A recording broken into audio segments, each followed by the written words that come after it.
വ്യക്തിവൈരാഗ്യത്തിന്റെ പുറത്തുള്ള ഒരു ആസൂത്രിതമായ കൊലപാതകമായിരുന്നു.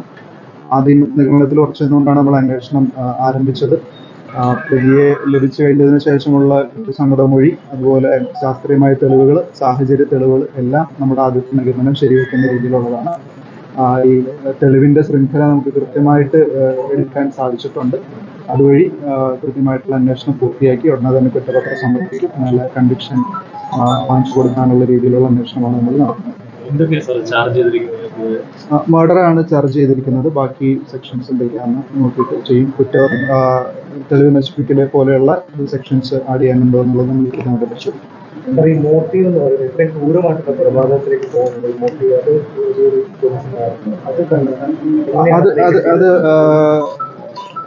ഈ പ്രീവിയസ് ഹിസ്റ്ററി നമ്മൾ നോക്കുമ്പോൾ ഇയാള് 2024 ഫെബ്രുവരി മുതൽ വിജയകുമാറിന്റെ വീട്ടിലും അതുപോലെ ഓഡിറ്റോറിയത്തിലും ജോലി ചെയ്തിരുന്നു. ഒരു 6-7 മാസത്തോളം ജോലി ചെയ്തു. അവസാനം ഒരു 20 ദിവസത്തെ ശമ്പളം പെൻഡൻസി വന്നു. അതിനുശേഷം ഇയാളും ഭാര്യയും കൂടെ ഒരുമിച്ചായിരുന്നു ഇവിടെ താമസിച്ചുകൊണ്ടിരുന്നത്. രണ്ടുപേരും നാട്ടിൽ പോയി കഴിഞ്ഞതിന് ശേഷം വിജയകുമാർ ഇയാളെ വിളിച്ചു വരുത്തിയതിനു ശേഷം ഒരു 10-15 ദിവസം ജോലി ചെയ്തിരുന്നു. അപ്പൊ ഏകദേശം 1 മാസത്തെ ശമ്പളം പെൻഡൻസി ഉണ്ടായിരുന്നു. അപ്പൊ അത് അടുത്ത മാസം തരാം എന്ന് പറഞ്ഞ് നീക്കി വെച്ചതിലുള്ള ഒരു വിരോധം ഇയാൾക്ക് അന്നേ ഉണ്ടായിരുന്നു. അതുകൊണ്ട് ഇയാൾ പെട്ടെന്ന് ഒരു ദിവസം അവിടെ നിന്ന് കടന്നു കളഞ്ഞു. അതിനുശേഷം ഒരു 3-4 ദിവസം കഴിഞ്ഞ് തിരിച്ചു വന്നിട്ടാണ് ആദ്യത്തെ ആ ക്രൈം ചെയ്തത്. ഇയാളുടെ മൊബൈൽ ഫോൺ മോഷ്ടിച്ച് ഇയാളുടെ അക്കൗണ്ടിൽ നിന്നുള്ള പണം പ്രതിയുടെ അക്കൗണ്ടിലേക്ക് മാറ്റിയത്. അപ്പൊ അതില് പണം ട്രാൻസാക്ട് ചെയ്ത് കഴിഞ്ഞതിന് ശേഷം വിജയകുമാർ 1930 വിളിച്ച് എമൗണ്ട് എല്ലാം പുട്ട് ഓൺ ഹോൾഡ് ആക്കി. അതുകൊണ്ട് തന്നെ പ്രതിക്ക് ആ പണം ഉപയോഗിക്കാൻ കഴിഞ്ഞില്ല. പിടിക്കപ്പെടുമെന്ന് മനസ്സിലായതോടുകൂടി പ്രതി പണം തിരിച്ചു തരാം എന്ന് പറഞ്ഞിരുന്നു. എന്നിരുന്നാലും വിജയകുമാർ കൂട്ടാക്കിയില്ല. പോലീസിൽ കംപ്ലൈന്റ് ഫയൽ ചെയ്തു. നമ്മൾ FIR രജിസ്റ്റർ ചെയ്തു. ഇയാൾ അറസ്റ്റ് ചെയ്തതിനു ശേഷം 5.5 മാസത്തോളം, നിങ്ങൾക്ക് അറിയാവുന്ന പോലെ തന്നെ കഴിഞ്ഞ കേസിൽ 5.5 മാസത്തോളം റിമാൻഡിൽ കഴിഞ്ഞ് ഇറങ്ങിയതിനു ശേഷവും പ്രതി വിജയകുമാറിനെ ബന്ധപ്പെട്ടിരുന്നു. കേസ് പിൻവലിക്കണം, പണം തിരിച്ചു തരാമെന്ന് പറഞ്ഞിട്ട്. അതിനും വിജയകുമാർ കൂട്ടാക്കിയില്ല. പിന്നെ റിമാൻഡിൽ കിടന്നിരുന്ന കാലത്ത് പ്രതിയുടെ ഭാര്യ ഗർഭിണിയായിരുന്നു. ഏകദേശം ഒരു 7-8 മാസമായപ്പോൾ ഗർഭം അലസിപ്പോയി. അപ്പൊ അങ്ങനെ വ്യക്തിപരമായ കുറെ ബുദ്ധിമുട്ടുകളും എല്ലാം വന്നപ്പോൾ അതിനെല്ലാം കാരണക്കാരൻ വിജയകുമാർ എന്നുള്ള നിലയ്ക്കുള്ള ഒരു വൈകാരിക പ്രതികരണമാണ്. അതുകൊണ്ട് തന്നെ ഇയാള് 19-ാം തീയതി, ഈ മാസം 19-ാം തീയതി കോട്ടയത്ത് വന്ന് താമസിച്ചു. പ്രീമെഡിറ്റേറ്റഡ് ആയിട്ട് പ്രിപ്പറേഷൻസ് എല്ലാം ചെയ്തു. അങ്ങനെയാണ് ക്രൂരമായ കൊലപാതകം നടത്തിയത്. DVRലെ ദൃശ്യങ്ങൾ നമ്മൾ അത് നിയമപരമായിട്ടുള്ള തെളിവാണ്. ആദ്യം കോടതിക്ക് കൈമാറും. കോടതിയുടെ അനുമതിയോട് കൂടിയിട്ടാണ് അതിന്റെ ഫോറൻസിക് പരിശോധന കാര്യങ്ങളെല്ലാം. തെളിവെടുപ്പുകൾ കുറച്ചുകൂടി ബാക്കിയുണ്ട്. നമ്മൾ വീണ്ടും കസ്റ്റഡിയിൽ ആപ്ലിക്കേഷൻ ഇടുന്നുണ്ട്. 24 മണിക്കൂർ പറയുന്ന ടൈം പീരീഡിനുള്ള പ്രതി അറസ്റ്റ് ചെയ്തു. അതിനെടുത്തൊരു എഫേർട്ട് അല്ലെങ്കിൽ എങ്ങനെയാണ് പെട്ടെന്ന് ഒരു തീവ്രതയാണ് അതിലേക്ക് എത്തിച്ചത്? 22-ാം തീയതി ഉച്ചയ്ക്ക് മുതൽ നമ്മൾ പരമാവധി സൂചനകൾ നമുക്ക് ലഭിച്ചിരുന്നു. ആ സൂചനകൾ ത്രൂ ഔട്ട് വർക്കൗട്ട് ചെയ്തു. എന്റെ പിന്നിൽ നിൽക്കുന്ന ഉദ്യോഗസ്ഥർക്കാണ് ഇതിന്റെ മുഴുവൻ കഴിച്ച് അവർ 22-ന് 23-ന് ഇടയിലുള്ള രാത്രി ഉറക്കമിളച്ചിരുന്ന് തന്നെയാണ് ഇതിന്റെ ടെക്നിക്കൽ വർക്കൗട്ടും കാര്യങ്ങളും ചെയ്തത്. അതുപോലെ ഒരു ടീം 2 ടീമായിട്ട് ഡിവൈഡ് ചെയ്ത് പോയിരുന്നു. ആദ്യം പെരുമ്പാവൂർക്ക് ഒരു ടീം പോയി, അവരുടെ പുറകെ തന്നെ അടുത്ത ടീം പോയി. അപ്പൊ അവിടെ നിന്നുള്ള കാര്യങ്ങളെല്ലാം നമ്മൾ കൃത്യമായിട്ട് നിരീക്ഷിച്ച് ആ രാത്രിയിലുള്ള കൃത്യമായിട്ടുള്ള ഹാർഡ് വർക്കിന്റെ ഫലമായിട്ടാണ് രാവിലെ തന്നെ പിടിക്കാൻ കഴിയുന്നത്. പ്രതി കൊല നടത്താൻ പോകുന്നതും കൊല നടത്തിയ ശേഷം DVRമായിട്ട് മടങ്ങി പോകുന്നതിന്റെയും CCTV ദൃശ്യങ്ങൾ പുറത്തുവന്നത് അത് പോലീസിന് ശ്രദ്ധയിൽപ്പെട്ടിരുന്നു. എന്റെ ശ്രദ്ധയിൽപ്പെട്ടില്ല. അത് കൂടുതലായിട്ട് ഡീറ്റെയിൽ ആയിട്ട് നോക്കാം. ചെറിയ സംശയം, പ്രതി അങ്ങനെ ഒരു കൊലപാതകം നടത്തിയ ശേഷം മുൻപ് തട്ടിപ്പ് അല്ലെങ്കിൽ മോഷണത്തിന് സമാനമായ ഒരു പ്രവർത്തി നടത്തിയാണ്. അത് അയാളൊരു യാതൊരുവിധ ലക്ഷ്യമായിട്ടില്ലായിരുന്നു. അപ്പോൾ അയാളൊരു ശത്രുത മാത്രമായിരുന്നു. ഇത്തവണ അയാൾക്ക് ശത്രുത മാത്രമേ ഉണ്ടായിരുന്നുള്ളൂ. വേറെ വസ്തുവകകളൊന്നും വീട്ടിൽ നിന്ന് മോഷണം പോയിട്ടില്ല. ഈ DVR മൊബൈൽ ഫോണും അല്ലാതെ വേറെ ഒന്നും മോഷണം പോയിട്ടില്ല. സ്വർണ്ണാഭരണങ്ങൾ ഉൾപ്പെടെയുള്ളത് ഇവിടെ ഉണ്ടായിരുന്നു, വീട്ടിലുണ്ട്.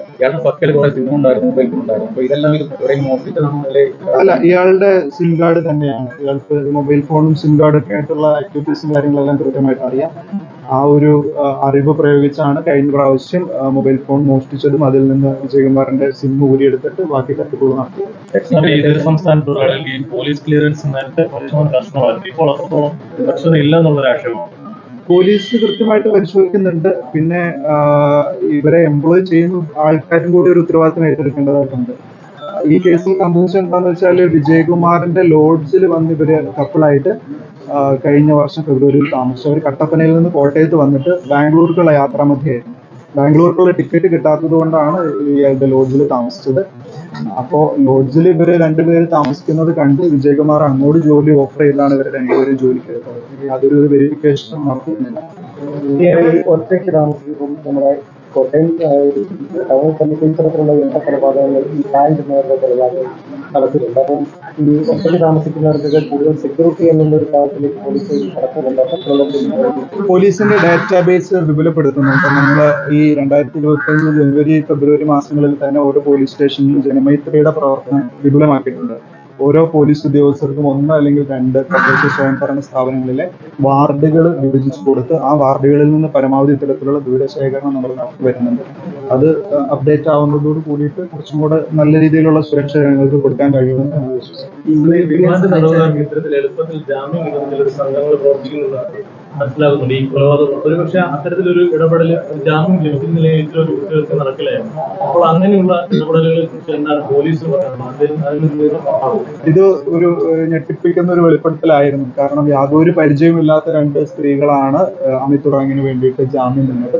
അവരെ കുറിച്ചുള്ള വിവരങ്ങൾ ഞങ്ങൾ ശേഖരിക്കുന്നുണ്ട്. അതുപോലെ ഇത്തരത്തിലുള്ള എല്ലാ കേസുകളിലും ജാമ്യത്തിൽ ഇറങ്ങുന്ന പ്രതികളെ ആരാണ് ജാമ്യത്തിൽ എടുക്കുന്നത് എന്നുള്ളത് കൃത്യമായിട്ട് പരിശോധിക്കാനായിട്ട് നിർദ്ദേശം കൊടുത്തിട്ടുണ്ട്.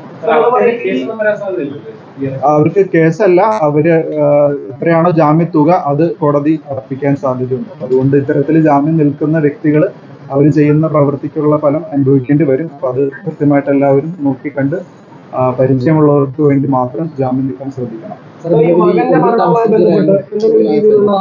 അല്ലെങ്കിൽ വേറെ ഏതെങ്കിലും മറ്റാരെങ്കിലും ഈ അമിത്തിനെ ഉപയോഗിച്ചതായിട്ട് അങ്ങനെ എന്തെങ്കിലും രീതിയിലുള്ള സംശയങ്ങൾ തോന്നുന്നോ? മകന്റെ മരണവുമായിട്ട് ബന്ധപ്പെട്ട് വിജയകുമാർ ഹൈക്കോടതിയിൽ ഉൾപ്പെടെ സമീപിച്ചിരുന്നു.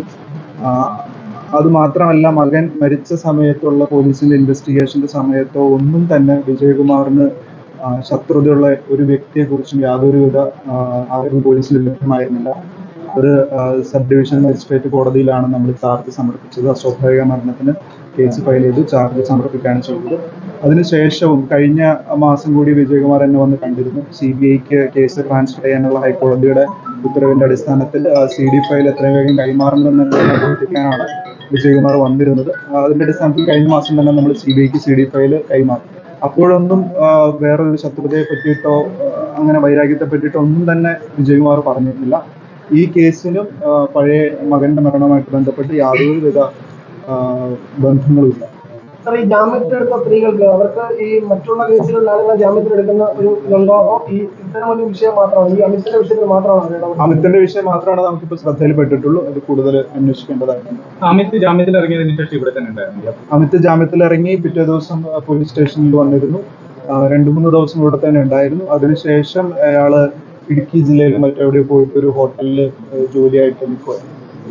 ഈ അമിത്തിന്റെ ജാമ്യാവസ്ഥ എന്തായിരുന്നോ? അത് കോട്ടയം ജില്ലയിൽ പ്രവേശിക്കുന്ന അങ്ങനെ എന്തെങ്കിലും ജാമ്യ വ്യവസ്ഥകൾ ഉണ്ടായിരുന്നില്ല. കാരണം നമ്മൾ അപ്പോഴേക്കും കുറ്റപത്രം സമർപ്പിച്ചിരുന്നു. 5.5 മാസത്തോളം റിമാൻഡിൽ കിടന്നതിനിടയിൽ കഴിഞ്ഞ സെപ്റ്റംബറിൽ രജിസ്റ്റർ ചെയ്ത കേസാണ്. അമിത് ജാമ്യത്തിൽ ഇറങ്ങുന്നതിന് മുൻപേ നമ്മൾ കുറ്റപത്രം സമർപ്പിച്ചിരുന്നതുകൊണ്ട് വേറെ ജാമ്യവ്യവസ്ഥകളൊന്നും ഉണ്ടായിരുന്നു.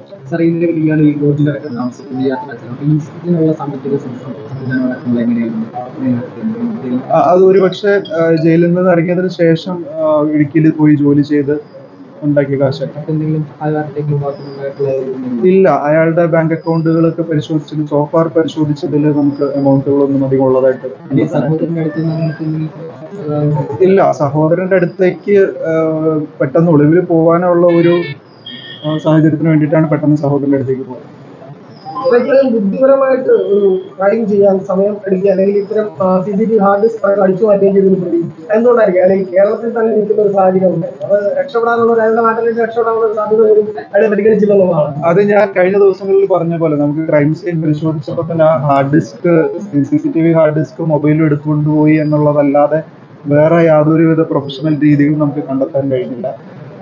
കൃത്യത്തിന് ഉപയോഗിച്ച ആയുധം പരിസരത്ത് നിന്ന് കിട്ടി. അതുപോലെ ഫിംഗർ പ്രിന്റ് കിട്ടി. ബാക്കി സാഹചര്യ തെളിവുകളെല്ലാം നമുക്ക് കിട്ടുന്നുണ്ടായിരുന്നു. അതുകൊണ്ട് തന്നെ കുറച്ച് technical knowledge, mobile related CCTV related technical knowledge ഉണ്ടെന്നുള്ളതല്ലാതെ ആധികാരികമായിട്ടുള്ള ഒരു അറിവോ പ്രൊഫഷണലിസം ഉള്ള ആളായിട്ട് നമുക്ക് തോന്നിയിരുന്നില്ല. ഈ സുരക്ഷിതമാക്കപ്പെട്ട രീതിയിലായിരുന്നു എന്നുള്ളത് മനസ്സിലാക്കി ഈ നാട്ടുകാരെന്ന് പലരുമൊക്കെ ബലാത്സംഗം ചെയ്യപ്പെട്ടിട്ടുണ്ടെന്നുള്ള തരത്തിലുള്ള ചില പ്രതികരണങ്ങളൊക്കെ അത് ബാക്കിയുണ്ടായിരുന്നു പോസ്റ്റ്മോർട്ടം ഫലം വന്നത്. അവര് ഒരിക്കലും ഡെലിബറേറ്റ്ലി വിവസ്ത്രരാക്കപ്പെട്ട നിലയിലല്ല നമുക്ക് കണ്ടെത്തിയത്. രാത്രി കിടന്നുറങ്ങുന്നതിന്റെ ഇടയിൽ നടന്നൊരു കൃത്യം എന്നുള്ള നിലയ്ക്ക് വസ്ത്രം മാറി കിടന്നിരുന്നു, അത് സത്യമാണ്. അതുപോലെ പോസ്റ്റ്മോർട്ടം റിപ്പോർട്ടിൽ ഉൾപ്പെടെ ഒരു സെക്ഷൽ അസോൾട്ടിന്റെ യാതൊരു ലക്ഷണങ്ങളും ഇല്ല. വ്യക്തിവൈരാഗ്യം കൊണ്ട് ചെയ്തൊരു കൊല മാത്രമാണ്.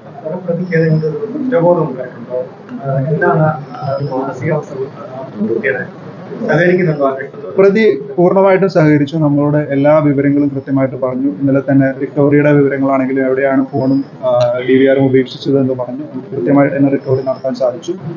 ആൾക്ക് വിജയകുമാറിന്റെ കൊലപാതകത്തെ പറ്റി പറയുമ്പോൾ യാതൊരുവിധ കൂസലുമില്ല. അതേസമയം കുടുംബത്തിലെ സാഹചര്യങ്ങളെ കുറിച്ച് നമ്മൾ ചോദിച്ച് മനസ്സിലാക്കുമ്പോൾ ആള് തികച്ചും അപ്സെറ്റാണ്. ഇയാള് മുമ്പ് ഏതെങ്കിലും രീതിയിലുള്ള നാട്ടിലൊക്കെ ഏതെങ്കിലും രീതിയിലുള്ള ക്രിമിനൽ ആക്ടിവിറ്റിയിൽ നടത്തിയിട്ടുള്ള ആളാണോ അതോ ഇതിൽ ക്രിമിനൽ പശ്ചാത്തലമുള്ള കക്ഷിയാണോ? പോലീസിന്റെ റെക്കോർഡ്സ് പോളിന്റെ തലത്തിൽ അവൈലബിൾ ആയിട്ടുള്ള റെക്കോർഡ്സ് ആണ്. അത് പരിശോധിച്ചതിൽ നിന്ന് അയാൾക്ക് വേറെ കുറ്റകൃത്യങ്ങളുള്ളതായിട്ടൊന്നും പറയാം. നഷ്ടപ്പെട്ട ഫോണിൽ CCTV കണക്കിലായിരുന്നു. അത് നമുക്ക് കിട്ടിയിട്ടില്ല. നമ്മൾ ശാസ്ത്രീയ പരിശോധന നടക്കാനിരിക്കുന്നതേ ഉള്ളൂ. ഇയാള് ലക്ഷ്മിമാരെ രണ്ടുപേരെയും കൊല്ലുകയായിരുന്നു, അല്ലെങ്കിൽ വിജയകുമാർ മാത്രമായിരുന്നു പ്ലാനുണ്ടായിരുന്നു?